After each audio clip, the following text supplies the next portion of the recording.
हजरात आंख बंद करके तकरीर करने की मेरी आदत है नहीं, आंख भी खुली रखता हूं, कान भी खुला रखता हूं, लिहाजा कुछ न कुछ तो 2-4 मिनट आपको सपोर्ट करना होगा। घड़ी देख लीजिए, 10 मिनट मुझको आप संभाल लीजिए, उसके बाद जितनी देर कहिएगा मैं आपको सबको संभाल के ले जाऊंगा, मगर 10 मिनट मुझे संभालिए। देखता हूं कौन कौन चुप रहता है। मिजाजे वक्त का मौसम बदलने लगता है, मिजाजे वक्त का मौसम बदलने लगता है, अंधेरा काट कर सूरज निकलने लगता है। अजीब आप हैं, खामोश होके बैठे हैं, नबी के जिक्र से पत्थर पिघलने लगता है। अजीब आप हैं, खामोश होके बैठे हैं, नबी के जिक्र से पत्थर पिघलने लगता है। और ये आज़म लेकर बैठो कि हदीसे इश्क की रोशन कोई तफसीर लिख देंगे।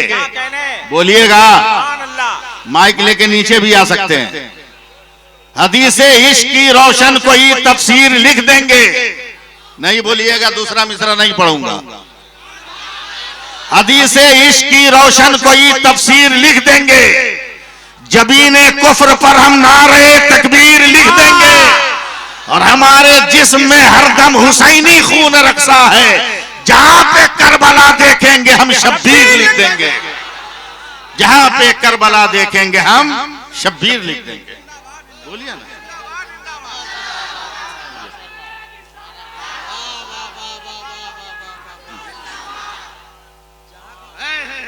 अजब हाल है, इतना डर कर बैठोगे जलसा में, इतना चुपचाप बैठोगे हिंदुस्तान में। अबे ये किसी के बाप का है, ये तो मेरे बाप का है, ये मेरे बाप का है। ये अलग बात है कि वो हरचंदन को, वो चंदन को अगरबत्ती समझ के बेच डालेगा, वो चंदन को अगरबत्ती समझकर बेच डालेगा, वो जुगनू को भी मोमबत्ती समझकर बेच डालेगा। हुकूमत हमने दे दी भूल से एक चाय वाले को, हमें भी चाय की पत्ती समझकर बेच डालेगा, हमें भी चाय की पत्ती समझकर बेच डालेगा। मगर हमें इस आज़म के साथ बैठना है कि भारत के ये कहते हैं सिसकते हुए मंजर, जरा सा जरा सा जरा सा, भारत के ये कहते हैं सिसकते हुए मंजर, ख्वाजा पिया के ख्वाब की ताबीर नहीं है, और हर धर्म के लोगों का यहाँ हक है बराबर, भारत किसी के बाप की जागीर नहीं है। अल्लाहु अकबर।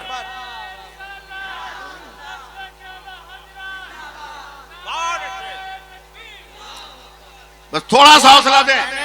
अल्लामा शब्बीर अख्तर साहब, मैं आप लोगों से गुजारिश भी नहीं कर पाऊंगा, आप बड़े लोग हैं हमारे, समझे, लेकिन आपको तो ये हदीस याद रहनी चाहिए। मुस्लिम तेरी मस्जिदों पर खान पे जो अपने लिए बेहतर समझो, मुसलमानों तुम्हें अपनी मस्जिदों पे यकीन नहीं है। अब इससे बड़ी बात मैं क्या कहूं, इमामों पे भरोसा नहीं है, इसलिए भाई ये किसी का बाप नहीं, मेरे बाप के लिए चिराग बन के लोग कहते हैं ताजमहल देखने के लिए रुका हुआ, दरीचे करम के खुल जाएं, कुतुब मीनार देखने के लिए रुका हुआ, इंसानों लाल किला देखने के लिए रुका, पागल कहीं का।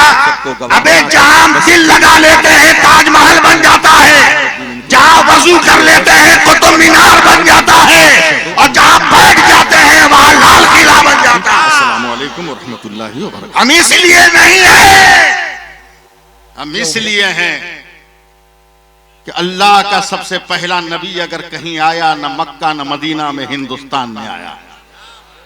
बोलना होगा, बोलिए, जोर से बोलिए। जिब्रील जमीन पर पहली बार आए तो हिंदुस्तान में आए, पहली बार अगर आजान हुई तो हिंदुस्तान में। अरे बोलो ना भाई। पहली बार ला इलाहा इल्लल्लाह पढ़ा गया तो हिंदुस्तान में, पहली बार नमाज हुई तो हिंदुस्तान में, और पहली वही नाजिल हुई तो हिंदुस्तान में। अब चलो ये तो मौलवी की बात, मगर देखो हिंदुस्तान कैसे हमारा है। हसन भाई दुआ दे दे, नदीम साहब तवज्जो दे दे। कसम खुदा की आपके तबस्सुम की किरणों से तो न जाने कितने खिरमने हयात में कुमकुमे जगमगाते होंगे। अगर मेरे फिक्र के शामियाने पर आपके तबस्सुम की किरणों के चंद सितारे गिर जाएं, तो उससे न आपके तबस्सुम की तिजोरी में कोई कमी आ सकती है, अलबत्ता हो सकता है कि लफ्जों के खयाबान में जो तारीकी छाई है आपके तबस्सुम के किरणों से उजाले में बदल जाए। समझे? मैं उर्दू बोल गया हूं, आप लोग अरबी में सुभान अल्लाह कहिए जल्दी से, जोर से बोलिए सुभान अल्लाह। सुनिए हसन भाई, क्यों हिंदुस्तान इतना प्यारा है हमसे मत पूछो, हम मौलवी हैं। स्कूल वालों से पूछो, कॉलेज वालों से पूछो, यूनिवर्सिटी वालों से पूछो, पूरी दुनिया में सूरज निकलता है, निकलने की पोजीशन क्या है, डूबने की पोजीशन क्या है? तो पूरी दुनिया का साइंसदान कहता है कि पाकिस्तान में अगर 35 डिग्री पे तोलू होता है, 71 डिग्री पे गुरूब होता है। मैं अले स्टेज की तवज्जो चाहूंगा। अब बांग्लादेश में सूरज अगर 37 डिग्री पे तोलू होता है तो 74 डिग्री पर गुरूब होता है। अफगानिस्तान में सूरज अगर 45 डिग्री पे तोलू होता है तो 88 डिग्री पर गुरूब होता है। मगर दुनिया का साइंटिस्ट कहता है कि हिंदुस्तान में सूरज 66 डिग्री पे तोलू होता है और 92 डिग्री पर गुरूब होता है। तो मैं कहता हूं दुकानें बनकर अब 66 हरफे अल्लाह का अदद है और 92 हरफे मोहम्मद का अदद है। भारत का सूरज सुबह को अल्लाह अल्लाह कहता है और शाम को या रसूल अल्लाह कहता है। नारे तकबीर, नारे रिसालत, तालीमी बेदारी मिशन, इस्लाहे मुआशरा कॉन्फ्रेंस, क्या कहने, जिंदाबाद जिंदाबाद जिंदाबाद जिंदाबाद। क्या अच्छा है, जिंदाबाद जिंदाबाद। पैसा चाहिए?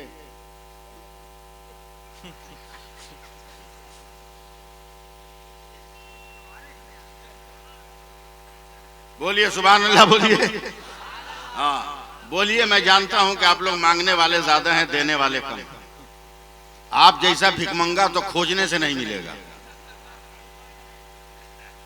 फूल पहन के गले में, हाथ पैर में मेहंदी लगा के खैरात मांगता है। यह अलग बात है कि मुंह छुपा के मांगता है, मुंह छुपा के, सेहरे में मुंह छुपा के मांगता है, मगर मांगता है। मांगो जितना मांगना है मांग, फूटी कौड़ी के नहीं रहोगे। एक औरत ने शौहर को कहा चाय बनाओ। शौहर ने कहा मैं तुमको तलाक दूंगा, वकील के पास जा रहा हूं। कहा जाओ। 1 घंटे के बाद आकर शौहर उसका बर्तन धोने लगा। बोला क्या हुआ, तलाक नहीं दिएगा? बोलो वकील साहब पूरा हड़िया साफ कर रहे थे। मांगो और खैरात। इस्लाह मुआशरा कॉन्फ्रेंस है, जहर में डूबे हुए जुमले सुनो। शायद ये जहर में डूबे हुए हो, मगर हो सकता है कि राह जिंदगी में बहुत बड़ा दस्तावेज बन जाए मेरा जुमला। क्या समझे हो इन बेटियों को? एक लफ्ज में बेटा पैदा होता है तो अल्लाह फरमाता है चल जा, अपने माँ बाप का सहारा बन जा। क्या कहने, सुनिए हजरात, सुन रहे हैं ना? क्या कहने, बेटा पैदा होता है तो अल्लाह फरमाता है जा, अपने माँ बाप का सहारा बन जा। और जब बेटी पैदा होती है तो खुदा फरमाता चल, तेरी वजह से तेरे माँ बाप का मैं सहारा बन गया, मैं सहारा बन गया। क्या कहने, जिंदाबाद जिंदाबाद। क्या कहने, ये सब तकरीर नहीं सुनिएगा। कैसी तकरीर सुनिएगा? उर्दू में तकरीर सुनिएगा तो पहले 4 मिसरा सुनिए, फिर उर्दू में तकरीर सुनाते हैं। 4 मिसरा सुनिए। बहुत अच्छे हजरत पढ़ता हूँ 4 मिसरा, अजमत भाई। बहुत अच्छे, याद आए तब न पढ़े। मंसूब उनके नाम से मिल जाए अगर कहीं, क्या कहने, मंसूब उनके नाम से मिल जाए अगर कहीं, भारत में एक बाल का शैम्पू ही दिखा दो। मंसूब उनके नाम से मिल जाए अगर कहीं, भारत में एक बाल का शैम्पू ही दिखा दो। अहमद रजा के नाम से चलती हैं ट्रेनें, अशरफ अली के नाम का टेम्पू ही दिखा दो।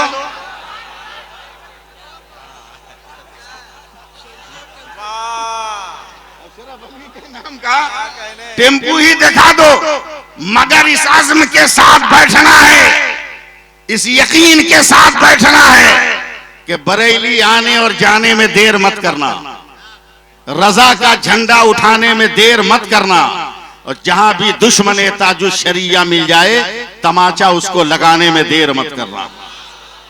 एकदम कुछ मत बोलिए, एकदम चुपचाप रहिए, मगर कब तक चुप रहिएगा? सुनिए सुनिए हसन भाई, जरा मुस्कुरा दीजिएगा। देखिए ये जो पहने ये भी टोपी है, ये जो पहने ये भी टोपी है, ये पहने ये भी टोपी है, मैं जो पहना हूं ये भी टोपी है, ये शब्बीर पहने ये भी टोपी है, वो चश्मा वाले चचा पहने वो भी टोपी है, मगर नाम सबका टोपी है, हकीकत सबकी टोपी है, मगर वो रामपुरी कैप, ये जो है नजीमी नदीमी नदीमी नहीं नदीदी नदीदी टोपी, ये गोल टोपी, ये अफगानी टोपी, वो रामपुरी टोपी, वो दो पलिया टोपी, सब टोपी है, नाम अलग अलग है। अगर उर्दू ही सुनना है तो एकदम अरबी बोलने के लिए तैयार रहिएगा। हसन भाई पानी पानी पानी पानी पानी पानी, यही पानी आसमान से जमीन पर गिरे बारिश कहते हैं, यही पानी जमीन से आसमान पर जाए भाप कहते हैं, यही पानी आसमान से जम के गिरे ओला कहते हैं, यही पानी जमीन पे गिर के जम जाए बर्फ का टुकड़ा कहते हैं, यही पानी गिर कर इकट्ठा हो जाए तालाब और पोखर कहते हैं, यही पानी गिर के बह जाए नहर और दरिया कहते हैं। अगर गिलास से निकले गिलास का पानी, फ्रीज से निकले फ्रीज का पानी, बोतल से निकले बोतल का पानी, लोटा से निकले लोटा का पानी, घड़े से निकले घड़े का पानी, हुक्का से निकले हुक्का का पानी, यही पानी जिस्म से निकले पसीना होता है, यही पानी आंख से निकले आंसू होता है, यही पानी फल से टपके अर्क होता है, यही पानी फूल की पत्ती से टपके शबनम का कतरा होता है, और यही पानी इस्माइल के कदम से निकले तो आबे ज़मज़म होता है, और मुस्तफा की उंगली से निकले तो आबे रहमत होता है। नारे तकबीर, नारे रिसालत। अब अकीदत का एक जुमला बोल देने दीजिए, नाम अलग अलग है हकीकत एक है, उसी तरह मुझे अकीदे का जुमला बोलने दीजिए। इल्म जब अहमद रजा हुआ आला हजरत हो गया, इल्म जब हामिद रजा हुआ हुज्जतुल इस्लाम हो गया, इल्म जब मुस्तफा रजा हुआ मुफ्ती आजम हो गया, इल्म जब अब्दुल अजीज हुआ हाफिज मिल्लत हो गया, इल्म जब सैयद अहमद हुआ मुहद्दिस आजम हो गया, इल्म जब हबीबुर रहमान हुआ मुजाहिद मिल्लत हो गया, इल्म जब अली हुआ सरकारे सुरकारी हो गया, और इल्म जब अख्तर रजा बना जमाने में ताजुश शरिया बन गया। क्या कहने जिंदाबाद, वाह क्या कहने जिंदाबाद।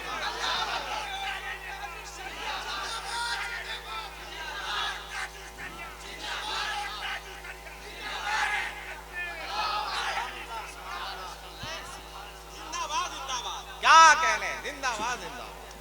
बोल दीजिए सुभान अल्लाह बोल दीजिए, और प्यार से बोलिए ना। हाँ, अभी एक तस्वीर सोशल मीडिया पे चल रही है, देखा है आप लोग?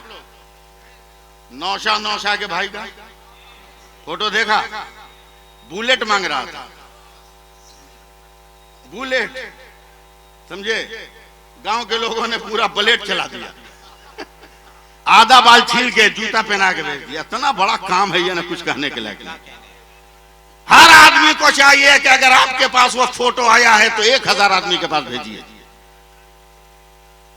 तो तुम्हारी हैसियत क्या है? बहुत अच्छे। क्या हो तुम? क्या लम्हे फिक्रिया है? क्या है? जिंदाबाद जिंदाबाद जिंदाबाद। हिंदुस्तान की ट्रेनों में हुक्मरानी करने वाली दुनिया की तीसरी कौम ने तो तुम्हारी पोल खोल दी। तीसरी कौम तो समझोगे नहीं, दादागिरी करके पैसा मांगने वाले लोग। अब समझे? समझे कि नहीं? अरे छक्का लोग समझे। 40 बरस से सफर कर रहा हूं, बहुत अच्छे, आज तक किसी दाढ़ी टोपी वाले को टच करते नहीं देखा। बहुत अच्छे। नहीं देखा। एक दिन मैं सफर कर रहा हूं और मेरे बगल से छक्कों का गोल गुजरा, सबसे दादागिरी करके ले लिया नदीम साहब, मुझसे नहीं मांगा। नहीं मांगता, सही बात, नहीं मांगा। नहीं मांगता। पता नहीं किस रंग में मैं गया, इधर आओ। आने से पहले सर पे उन सब ने दुपट्टा रखा। आप बोलिए चाहे मत बोलिए, अदब से आके हाथ बात के, हाँ बाबा, बोले हम तुमको भिखारी लगते हैं कि हमसे नहीं मांगे हो? हम फकीर हैं? बोला नहीं बाबा, आप लोग तो बहुत बड़े आदमी का, फिर मांगे क्यों नहीं? का डर लगता है। बोले क्यों? बोला आप लोग देखने में मर्द लगते हैं ना। औकात बता दिया तुम्हारी। अगर ना समझ में आए तो अपने घर की औरतों से पूछो, जिनको ये मसला मालूम है कि हर गैर मर्द से पर्दा करना फर्ज है। उन औरतों को मालूम है कि हर गैर मर्द से पर्दा करना फर्ज है। आप 1000 बाजार में रहते हो, एक पर्दे में नहीं रहती, नकाब उल्टा हुआ रहता है। लेकिन जैसे ही एक मस्जिद का इमाम गया, फट से एकदम पर्दा गिर गया। क्या बात है? तो मर्द आ रहा। क्या कहने, क्या काम हो रहा है? जिंदाबाद जिंदाबाद जिंदाबाद जिंदाबाद। क्या तुम्हारी घर की औरतों ने तेरा पोल खोल दिया और अभी तक तुम पर्दा समझे नहीं, दुपट्टा समझे नहीं। धड़ से बोलना एकदम।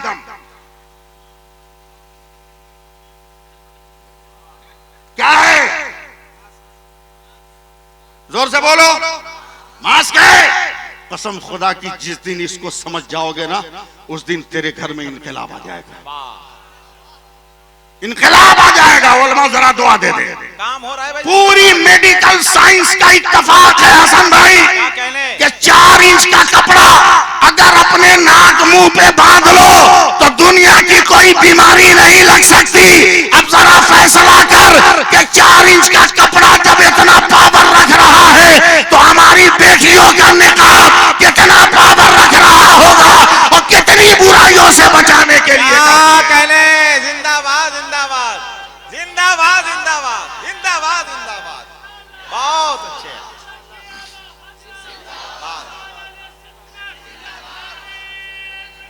अल्लाह अकबर। सोच रहे हो गजा में मुसलमान शहीद हो रहा है? वाह वाह वाह। सोच रहे हो फलस्तीन उजड़ रहा है? ये हमारा कसूर है जो हमें ये सजा मिल रही है। तवज्जो है? अरे भैया कुछ तो बोलो। मैं बूढ़ा आदमी हूं, नहीं सपोर्ट दोगे नहीं चल पाऊंगा, समझे? सपोर्ट दो। मेरे गरीब नवाज हैं, मुस्कुराते कहते अम्मी जान बहुत खुश हूं। का क्या हुआ बेटा? बोला आज 1000 काफिरों को मैंने कलमा पढ़ाकर मुसलमान बना दिया। बहुत अच्छे। बोल दीजिए बोल दीजिए। सुभान अल्लाह। मेरे गरीब नवाज की अम्मी जान मुस्कुराती है। का बेटा इसमें तुम काहे खुश हो? बोला क्या मतलब? बहुत अच्छा। क्या मतलब? कहा 1000 काफिरों को कलमा पढ़ा दिया तो तुम क्यों खुश हो रहे हो? ये तेरा कमाल थोड़ी है, ये कमाल मेरा है। अच्छा। फलस्तीन पे आंसू बहाने वालों, सैफुल्लाह अलीमी का जहर में डूबा हुआ जुमला सुना। फरमाती है ये तेरा कमाल नहीं मेरा। मेरे गरीब नवाज कांपने लगे। कहा मां, तबलीग मैंने किया, सफर मैंने किया, कुरान मैंने पढ़ाया, कलमा मैंने पढ़ाया, कुफ्र के अंधेरों से निकालकर इस्लाम के उजाले में मैंने उनके कदम को जमाया। कमाल आपका कैसे है? सुन लो मुसलमान। मेरे गरीब नवाज की मादर मेहरबान की आंखों में आंसू आ गए। फरमाती है बेटा जब तू बच्चा था ना, दूध पीने के लिए रोता था तो मैं तुमको दूध नहीं पिलाती, पहले वजू करती थी। मैं जानता हूं आप नहीं बोलिएगा। पहले मैं वजू करती थी, फिर तुमको अपने कलेजे से लगाकर दूध पिलाती थी। तू जितनी देर दूध पीता था मैं अपने नबी पे दरूदे पाक पढ़ती थी, और जब तू दूध पी के मुंह हटा लेता तब मैं दुआ के लिए हाथ उठाती है। मेरे अल्लाह, मेरे मोइनुद्दीन ने जितने कतरे मेरे दूध के पिए हैं, हर कतरे के बदले उसके दर्जात को बुलंद फरमा। अल्लाह अकबर। काश अगर आज हर में औरत का, हर माँ का मिजाज ये हो जाए। बताओ मिनटों में इनकलाब पैदा हो सकता है कि नहीं? लेकिन हमारा हाल तो ये, उसका दुश्मन वो, उसका दुश्मन वो, उसका दुश्मन वो, अंसारी है, वो पठान है, वो शेख है, वो दुनिया है, वो कुजड़ा है, वो कबाड़ी है। खानों में बटे हुए हैं हम। याद रखो, जंगल का एक शेर बूढ़ा हो गया तो तमाम नौजवान शेरों ने उसका बाइकाट कर दिया। मेहनत करूंगा मैं, खाएगा बूढ़ा, कमाऊंगा मैं, जुगाड़ लगाऊंगा मैं, खाएगा बूढ़ा, बूढ़े का बाइकाट कर दिया। बूढ़ा कब तक रहता उपास भूखे? 2-4 दिन के बाद निकल गए अकेले जंगल से बाहर। गांव के कुत्तों ने देखा कि यही है जो मेरे बाप दादा को खाया है। सारे कुत्तों ने उस बूढ़े शेर को घेर लिया। अब डर है कि कहीं ये कुत्ते मिलकर उस बूढ़े को मार न दे। अचानक जंगल से जवान शेरों का झुंड बाहर निकला। देखा मेरे बूढ़े को कुत्ते घेरे हैं। जवान शेरों ने हमला किया, कुत्तों को मार काट के भगा दिया। तो बूढ़े शेर ने रोते हुए कहा, बेटो तुमने तो मेरा बाइकाट कर रखा था, फिर मेरी जान क्यों बचाई? तो नौजवान शेरों ने कहा, चचा आपस में जितना झगड़ा होगा लड़ लेंगे, मगर जब कौम के वकार का मसला हो जाए तो झगड़ा नहीं देखा जाएगा, कौम का वकार। किस दिन हमें होश आएगा? अल्लाह फरमाता है मेरे रसूल जो दे उसे ले लो, मेरे रसूल जिसे मना करे उसे छोड़ दो। किस दुनिया में हमें? क्या हम तकरीर नहीं कर सकते हैं लहरदार? जोरदार तकरीर नहीं कर सकते? दिल की आवाज है, क्या कहने, लेकिन मैं दिल की आवाज आप तक पहुंचा रहा हूं। बहुत अच्छे। मैं तकरीर कर सकता हूं जोरदार, बहुत अच्छे। अब से नारा लगवा सकता हूं, उलमा के चेहरों पर भी तबस्सुम का सैलाब में ला सकता हूं। इन खुश के धारों में भी मैं रवानी पैदा कर सकता हूं। अल्लाह ने ये हुनर दिया है। अगर देखना हो तो 2 मिनट देख लो।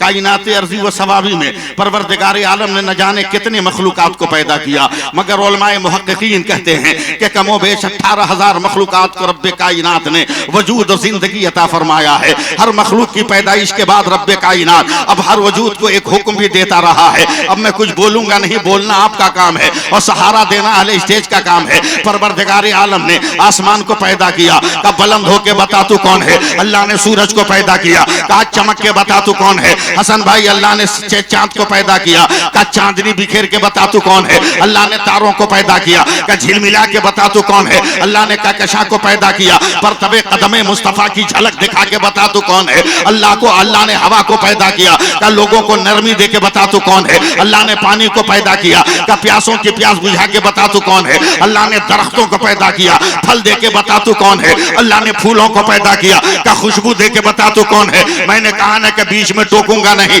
आप सहारा दो या ना दो। अल्लाह तबारक व तआला ने पत्थरों को पैदा किया, का मेरे नबी का कलमा पढ़ के बता तू कौन है। अल्लाह ने जमीन को पैदा किया, अपने कोख से मखमली घास निकाल के बता तू कौन है। अब परवरदिगार आलम ने खला को पैदा किया, का अपना हजम दिखा के बता तू कौन है। फजा को पैदा किया, का अपनी झलक दिखे बता कौन है। अब और आगे बढ़ो। अल्लाह ने हजरत आदम को नबूवत दिया, का तू बता तू कौन है। ए नूह मैंने नबी बना दिया, तू बता तू कौन है। ए शीश मैंने पैगंबर बना दिया, तू बता तू कौन है। ए नूह मैंने तुम्हें नबूवत दे दी, तू बता तू कौन है। ए दानियाल तू मैंने पैगंबरी दे दी, तू बता तू कौन है। ए यूशा मैंने नबूवत दिया, तू बता तू कौन है। ए सुलेमान तख्त दे दिया, तू बता तू कौन है। ए साले मैंने उठनी दे दी, तू बता तू कौन है। ए शुएब तुम्हें दानाई दे दी, तू बता तू कौन है।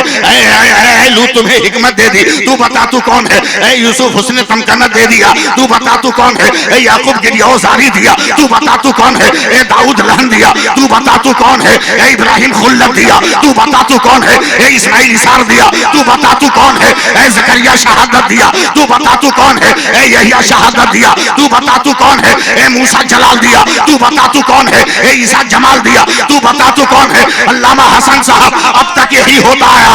आदम तू बता तू कौन, नूह तू बता तू कौन, शीश तू बता तू कौन, जकरिया तू बता तू कौन, साले तू बता तू कौन, शुएब तू बता तू कौन, यूसुफ तू बता तू कौन, याकूब तू बता तू कौन, दानियाल तू बता तू कौन, जकरिया तू बता तू कौन, यहिया तू बता तू कौन, यहिया तू बता तू कौन, इब्राहिम तू बता तू कौन, इस्माइल तू बता तू कौन, मूसा तू बता तू कौन, ईसा तू बता तू कौन। मगर 12 रबीउल अव्वल को जब मेरे मुस्तफा है, खुदा ने कहा मुस्तफा खामोश रहना, खुदा बताएगा मुस्तफा कौन है और मुस्तफा बताएगा खुदा।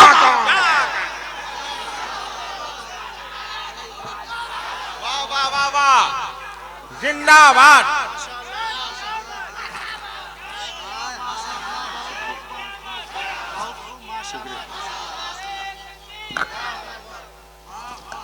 जरा सा हाथ उठा के या रसूल अल्लाह कह दो ना। जरा सब लोग उठा लो ना 2 मिनट के लिए उठा लो ना। या रसूल अल्लाह कह दो, जरा हाथ हिला के कह दो या रसूल अल्लाह, परचम इस्लाम बना के कह दो या रसूल अल्लाह। अबे क्या नहीं है मेरे नबी के पास, कौन सी जलवागरी नहीं है मेरे नबी। बताओ पत्थरों को जबान किसने दिया, बताओ हवा को सलीका किसने दिया, पेड़ों को फलाशरा किसने बनाया, पत्थरों को कलमा गो किसने बनाया, जानवरों को फसी अरबी में बोलने का मिजाज किसने दिया। एक पैगंबर है। लॉर्ड बर्नार्ड शॉ से ईसाइयों ने सवाल किया। भैया सुन रहे हो आप लोग? ओ भैया सुनो, लॉर्ड बर्नार्ड शॉ से ईसाइयों ने सवाल किया, सर मुसलमानों से भी बेवकूफ दुनिया में कोई है?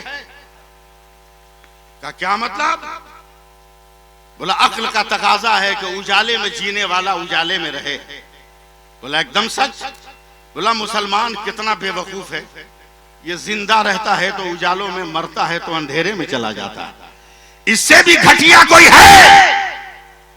मुसलमान नहीं, एक ईसाई जवाब दे रहा है।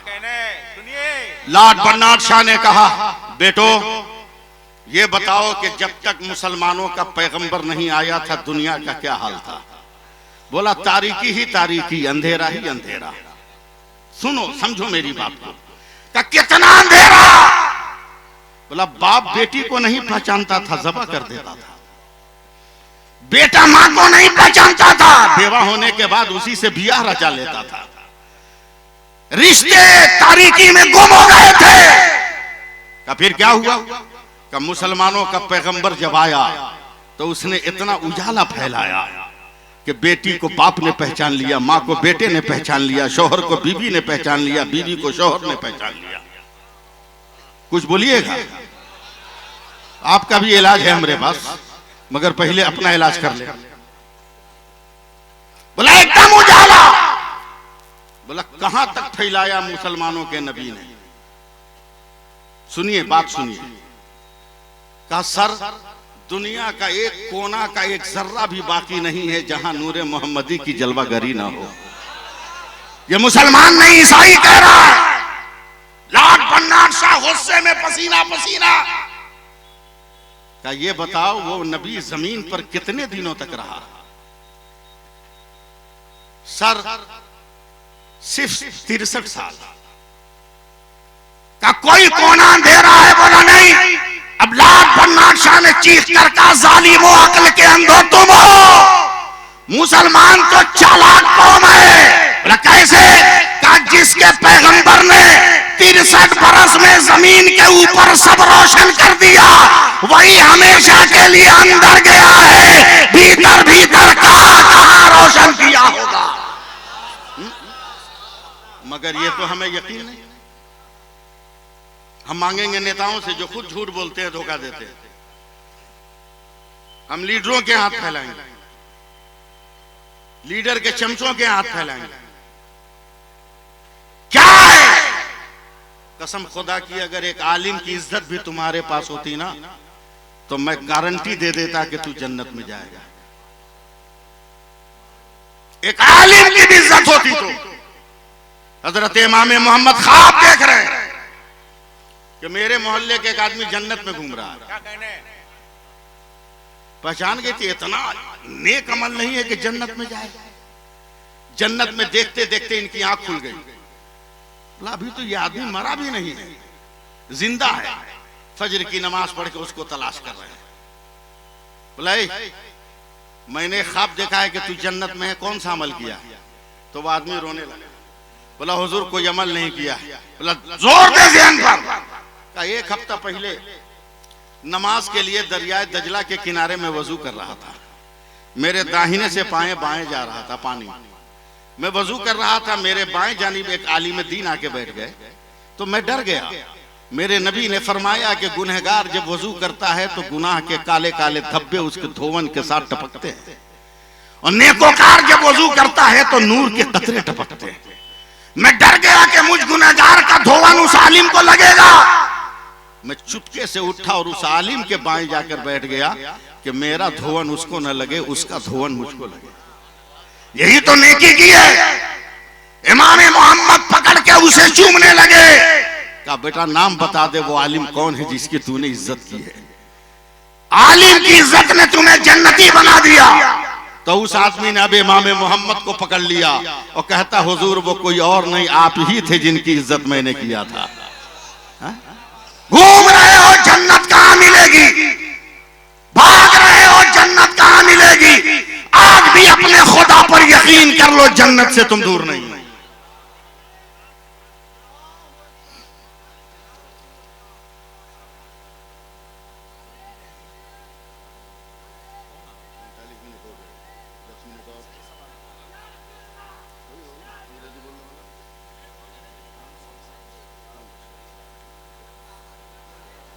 बैठिए बैठिए, आएंगे आएंगे।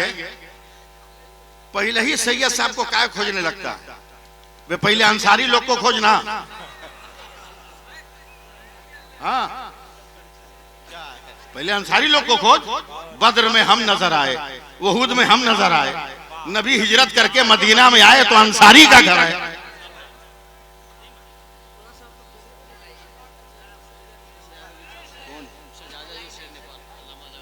अच्छा अच्छा,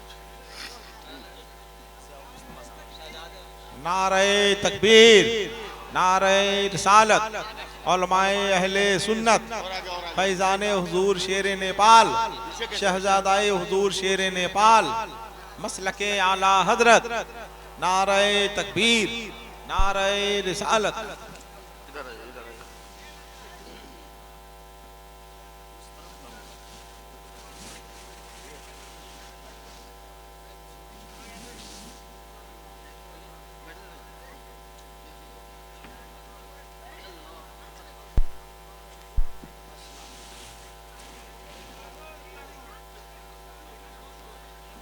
बैठ जाइए बैठ जाइए, मैं 5 से 7 मिनट में जा रहा हूं, आपसे रुखसत हो रहा हूं। हजरत आ गए, हजरत का चेहरा देखते रहिए। बैठ जाओ।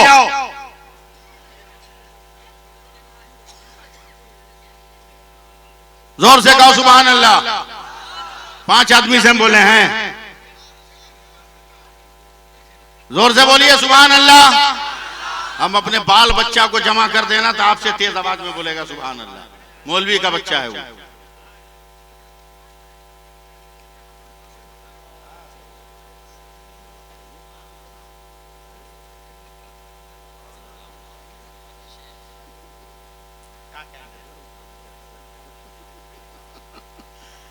देखिए मेरा दाएं बाएं दोनों भर गया।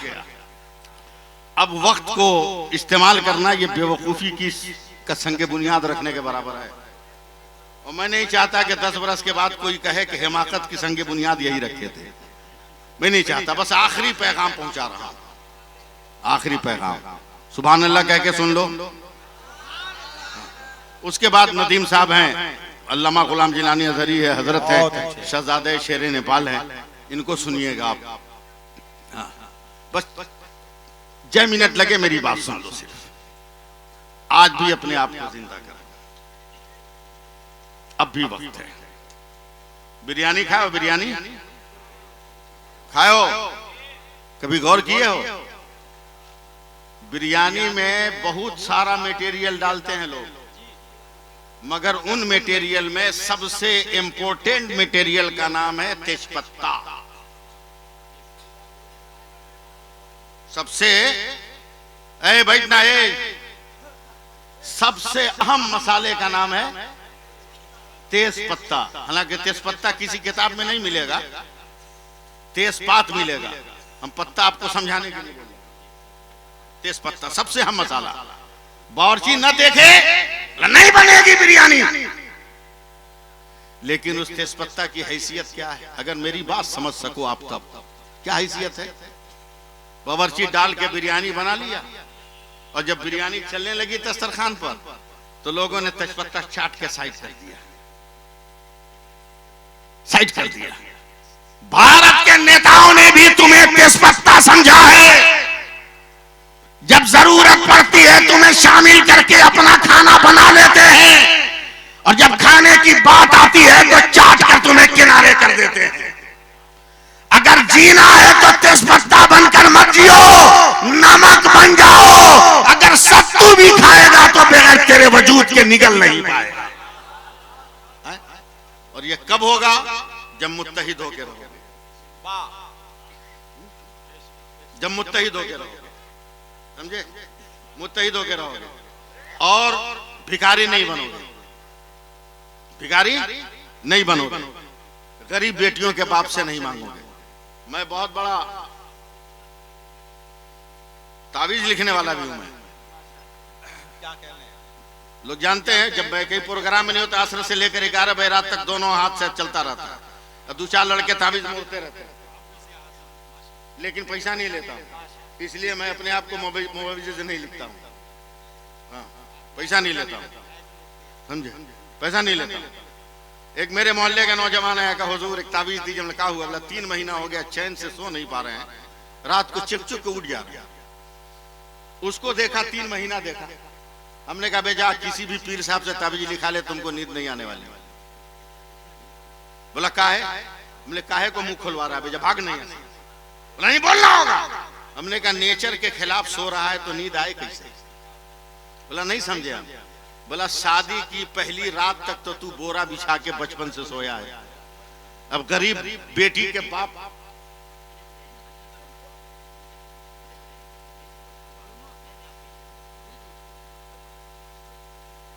हाँ, डबल बेड है। और आगे, और आगे की। अरे नहीं, आगे बढ़ाइए हाजी साहब।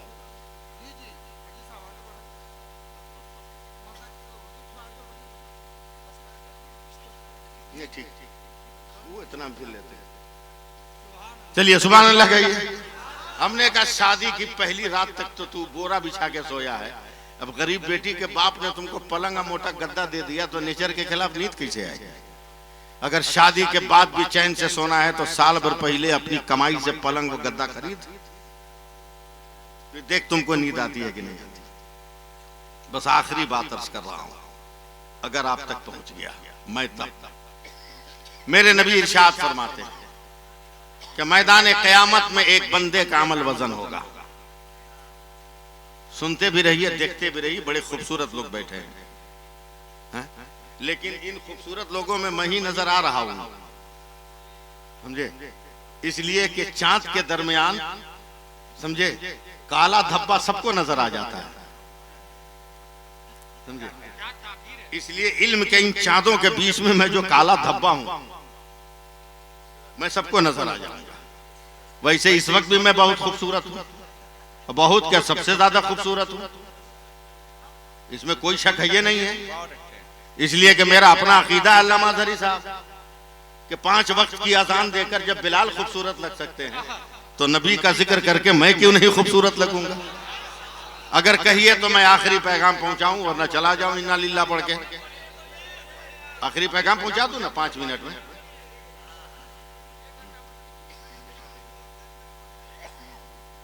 एक आदमी का अमल वजन होगा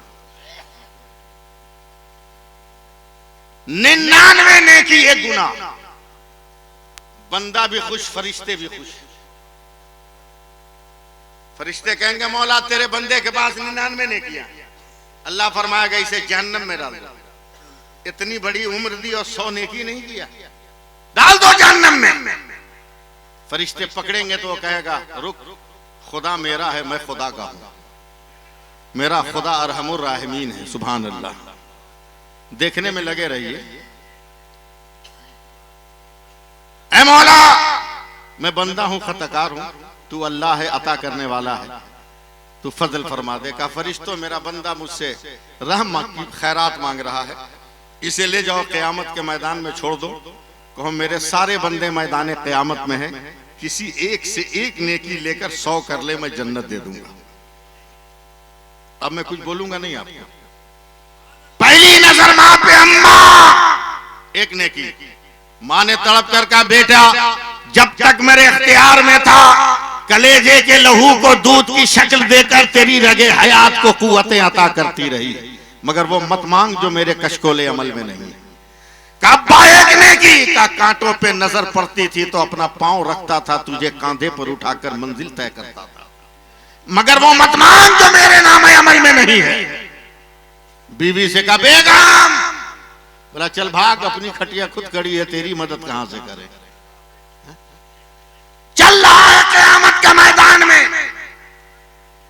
आधा दिन का लफ्ज़ हदीस में मैं उसकी तशरीह कर रहा हूं, जिम्मेदार उलमा बैठे। 25,000 बरस तक वो पैदल चलेगा, एक नेकी एक नेकी एक नेकी एक नेकी, लेकिन नेकी नहीं मिलेगी, गिर जाएगा। फरिश्ते कहेंगे उठ, या तो नेकी मांग या जहन्नम में चल। वो तड़प कर कहेगा फरिश्तों 25,000 बरस पैदल चलकर नेकी मांगा, किसी ने ना दिया, अब मांगने की ताकत नहीं, ले चल जहन्नम में डाल। फरिश्ते उठाकर जैसे जहन्नम के दरवाजे पर ले जाएंगे, मेरे आका सल्लल्लाहु अलैहि वसल्लम फरमाते हैं कि ये देख के चौंक जाता है कि उसके गांव का एक आदमी पहले से जहन्नम के गेट पर है। हैरान होकर कहता रे भाई तू यहां कैसे? बोला तुम्हारा रिजल्ट देखकर मुझको अपना रिजल्ट समझ में आ गया। बोला क्या मतलब? क्या तेरे पास 99 नेकी है तो ये तेरा ये हाल है, मेरे पास तो 99 गुनाह है।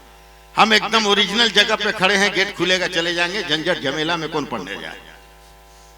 मगर तू क्यों आया? का 25,000 बरस तक मांगा मगर किसी ने एक नेकी नहीं दी। क्या करोगे? जाओ, इसीलिए तो मैं इधर आ गया। अब ये 99 नेकी वाला जब जहन्नम की तरफ बढ़ेगा तो 99 गुनाह वाला चौंक के खड़ा होगा, कहा रुक जा रुक जा रुक जा, ठहर जा, मैं तो कन्फर्म हूं कि जन्नत में नहीं जाऊंगा, मगर एक चांस बन गया, तू जन्नत में जा सकता है। बोला कैसे? कहा मेरे पास एक नेकी है ना, उसको तू ले ले, कम से कम गांव का तो एक आदमी जन्नत में चला जाएगा। मैं नहीं जानता आप किस दिन बोलिएगा, गांव का तो एक आदमी जन्नत में जाएगा। का देगा, का ले ले, एक नेकी मिलेगी, आएगा रब की बारगाह में, मौला तेरे हुक्म से एक नेकी का इंतजाम हो गया। अल्लाह फरमाएगा फरिश्तों मेरा कौन बंदा है जो क़यामत के मैदान में नेकी बांट रहा? फरिश्ते अर्ज करेंगे मौला तेरा एक बंदा जहन्नम के गेट पर उसने दिया है। कहा उसे भी पकड़ के लाओ। जहन्नम के गेट से वो भी लाया जाएगा। अल्लाह फरमाएगा तुमने दिया? कहा परवरदिगार मैंने दे दिया, रख के भी मेरा रास्ता क्लियर नहीं था। वाह, इसलिए मेरे दिल ने फैसला किया कि मैं जन्नत में जाऊं या ना जाऊं, मेरा एक भाई चला जाए। अभी मैं मत बोलिएगा आप लोग, पता नहीं किस धात के बने हुए आप लोग हैं। भाई तो चला जाएगा, जैसे ही रब की बारगाह में ये लफ्ज पहुंचेगा, अल्लाह फरमाएगा फरिश्तों मेरे हुक्म से दोनों को जन्नत में डाल दो। और फरिश्ते कहेंगे मौला ये फैसला मेरी समझ में नहीं आ रहा, वो मुकम्मल नेकोकार जन्नत समझ में आई, ये मुकम्मल गुनहगार इसको जन्नत कैसे? तो अल्लाह फरमाएगा खामोश रहो और सोचो कि जब बंदा होकर मेरे बंदा पे रहम कर रहा है तो क्या अल्लाह होकर मैं अपने बंदा पे रहम ना करूंगा? इसलिए किसी नेता, किसी मुखिया के पीछे मत घूमो, घूमना है तो उलमा के पीछे घूमो और मस्जिदों को आबाद करो। बहुत अच्छे, नमाज पढ़ो। बहुत अच्छे। बैंक में जाते हो कि नहीं? जल्दी बोलो 1 मिनट में। बगैर आईडी के ट्रेन में रिजर्वेशन में आईडी लेके जाते हो ना? प्लेन में चढ़ने के लिए हजरत आईडी मस्त है कि नहीं? बगैर आईडी के जाओगे? कितने बड़े हम लोग बकलोल हैं। बैंक में जाना हो तो आईडी पास में, ट्रेन में जाना हो तो आईडी पास में, प्लेन में जाना हो तो आईडी पास में। जन्नत में जाने की तमन्ना है, आईडी है ये नहीं। अबे नमाज जन्नत की आईडी है। अगर नमाज पढ़ोगे और उस पर अज़्मे सजदे शब्बीरी का स्टंप लग जाए तो वही नमाज तेरे लिए आईडी। इसलिए बात खत्म करते हुए अराकीन जलसा को मुबारकबाद देते हुए मैं आपको ये पैगाम देकर जा रहा हूं, खैरात मत मांगो गरीब बेटियों के बाप से। तारीख शुरू हो रही हो गई है, 3, 4, 5, 7 को आपके बिहारी में है, आपके बिहार में तहरीके बेदारी में अपना खाना, अपना किराया, अपना पैसा लगाकर आपको भीख मांगने से बचाना है, आपको खैरात होने से बचाना, मांगने से बचाना। कब अकल आएगी? सालियों ने जूता चुरा चुरा कर इतना तुमको चूना लगाया और अभी भी होश नहीं आ रहा है। मांगते हो बुलेट चाहिए, मांगते हो ये चाहिए। हजरत अगर 1 मिनट की इजाजत दे दे, हजरत 1 मिनट की बगैर सोना के अंगूठी पहने तो कबील तो कहने को तैयार नहीं है ये। अब बाप बगल में अगर बैठा है, अब बेटा कबील तो कहने वाला है, तो बाप ऐसे ऐसे हिलाता है, गला में चैन नहीं है, कहा कबील तो बोल रहा है। पहनोगे सोना? पहनाए हम, पहनाए। 1450 बरस पहले अल्लामा साहब आप बहुत बड़े रिसर्चर हैं, बहुत अच्छे। इस गुनहगार के जुमले भी आप कबूल करें। मेरे नबी ने 1400 साल पहले कहा कि मर्दों के लिए सोना का जेवर पहनना हराम है, औरतों के लिए मुतलकन जायज। 1400 बरस के बाद German, Japan, France, China, America के साइंसदानों के सामने यह हदीस आई और जर्मन के साइंसदान ने कहा ये मुसलमानों के पैगंबर का फरमान है, और आज तक कोई माई का लाल मुसलमानों के पैगंबर की किसी बात को गलत साबित नहीं कर सका। उसने मर्दों को सोना हराम करार दिया है। रिसर्च करो, सर्च करो क्या बात है। 2.5-3 बरस तक लेबोरेटरी में सोने के मटेरियल को चेक करते रहे, अपने एतबार से टेस्ट करते रहे।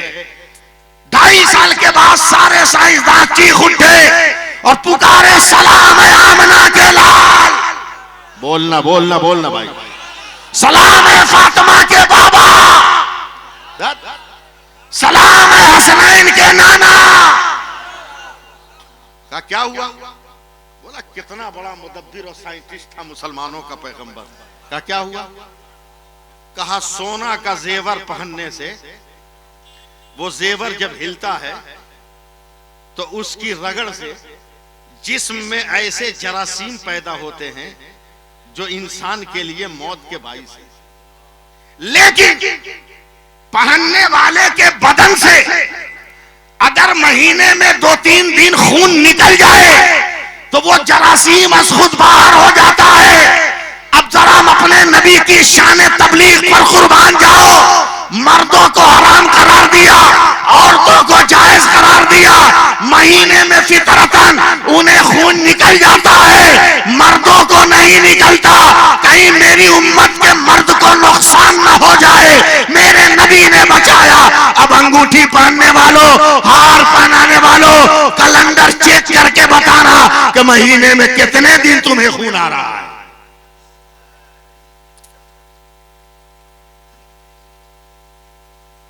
छोड़ो दुनियादारी, आओ इस्लाम की राह, आओ मजहब की राह, आओ दीन की राह में। याद रख, अगर दीन के रास्ते पर चलोगे तो फिर मस्जिद अक्सा के तहफ्फुज के लिए तुम्हें रोना नहीं पड़ेगा, बहुत अच्छे। सिसकना नहीं पड़ेगा। इसलिए बात खत्म करते हुए मैं गुजारिश भी कर रहा हूं, दुआ भी कर रहा हूं कि अल्लाह ताला हम गुनहगारों को नमाज पढ़ने की तौफीक दे। जोर से बोलो आमीन, जोर से बोलो। और बगैर मांगे शादी करने का की तौफीक अता फरमाए। बल्कि मैं ये अपील करूंगा नौजवानों से कि अगर अल्लाह ने तुम्हें दौलत दिया है तो बेटी के बाप को कहो कि बाराती के खाने का इंतजाम भी नहीं करना है, पैसा मैं देता हूं, मेरे पैसे से इंतजाम करो। और फिर पुरानी रविश पर आओ, बारात पिंडालों में मत ले जाओ। अब बारात के लिए शर्त लगा दो कि जो भी बाराती रहेंगे लड़की के गांव की मस्जिद में जोहर की नमाज जमात से पढ़नी है, समझे? शर्त लगा लो, ऑटोमेटिक बाराती कम हो जाएंगे,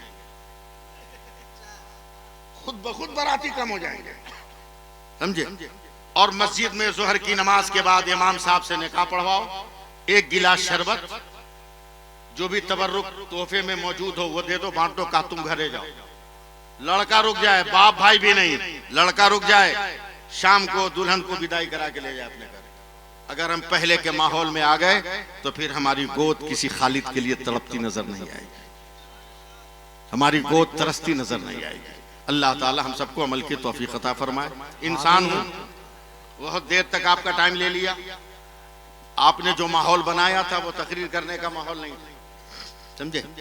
लेकिन फिर भी मैंने कैसे कैसे आपको जमा किया है, इसलिए कि मेरे बाद एक बहुत बड़ा लेक्चरर आने वाला है, बहुत अच्छा। बहुत बड़ा वक्ता आने वाला है, बहुत बड़ा खतीब आने वाला है, बहुत बड़ा प्रोफेसर आने वाला है, माहिर लिसानियात आने वाला है। समझे समझे? और ऐसे ऐसे जुमले, ऐसे ऐसे नादिर ख्यालात देंगे कि आप अशश करके रह जाओगे। ये मजलिस सजाना जरूरी था। मैं मुकर्रिर की हैसियत से नहीं, इस गांव के कमेटी के फर्द की हैसियत से बिखरे हुए लोगों को मैंने सजा दिया ताकि नदीम साहब का भी भला रहे, अल्लामा गुलाम जिलानी अजहरी साहब का भी भला रहे। मुसलमानों, चलते चलते फिर मैं दुआ कर रहा हूं कि नमाज पढ़ो, नमाज पढ़ो, नमाज पढ़ो, नमाज पढ़ो। हजरत महमूद गजनवी ने अपने दरबार में कहा कि कोई है जो मुझे हजरत खिज़िर अलैहिस्सलाम की जियारत करा दे। तो एक आदमी खड़ा हुआ, कहा हुजूर 6 महीना अगर हम अमल करेंगे तो हजरत खिज़िर अलैहिस्सलाम से आपकी मुलाकात करा देंगे। कहा ठीक है, हम दे दिए 6 महीना की छुट्टी। का मेरे बाल बच्चों को कौन पालेगा? बोलेगा तेरे बाल बच्चों की परवरिश की जिम्मेदारी भी महमूद गजनवी लेता है। 6 महीने के बाद बुलाया गया, कहा कहाँ हजरत खिज़िर? बोला हुजूर कोशिश कर रहे हैं, अभी कामयाबी नहीं मिली, 6 महीना और लगेगा। फिर 6 महीने के बाद बच्चों की परवरिश हो रही। 6 महीने के बाद जब साल भर हो गया है, बोला हुजूर माजरत चाहते हैं, हम कामयाब नहीं हुए। महमूद गजनवी ने गुस्से में कहा दरबारियों इसकी सजा मुतय्यन करो। एक ने कहा इसे कुत्ते के सामने फेंक दो। दरबार में गोरा चिट्टा आदमी खड़ा हुआ और उसने कहा एकदम सही फैसला। और कोई है फैसला सुनाने वाला? एक दरबारी उठा, कहा इसको बूटी बूटी काट दो। फिर वही गोरा आदमी खड़ा हुआ, कहा एकदम सच फैसला है। और कोई है फैसला सुनाने वाला? तो तीसरा आदमी खड़ा हुआ, कहा हुजूर माफ कर दिया जाए, साल भर इसके बच्चों को आपने खिलाया, आपकी दौलत कम हो गई, आपकी सल्तनत में एक ईंट भी कम हो गई। बोला नहीं। फिर वही आदमी गोरा चिट्टा उठा, कहा एकदम सच फैसला है। तो हजरत महमूद गजनवी ने कहा, उसने कहा कुत्ते के सामने डाल, तो तूने कहा फैसला सच।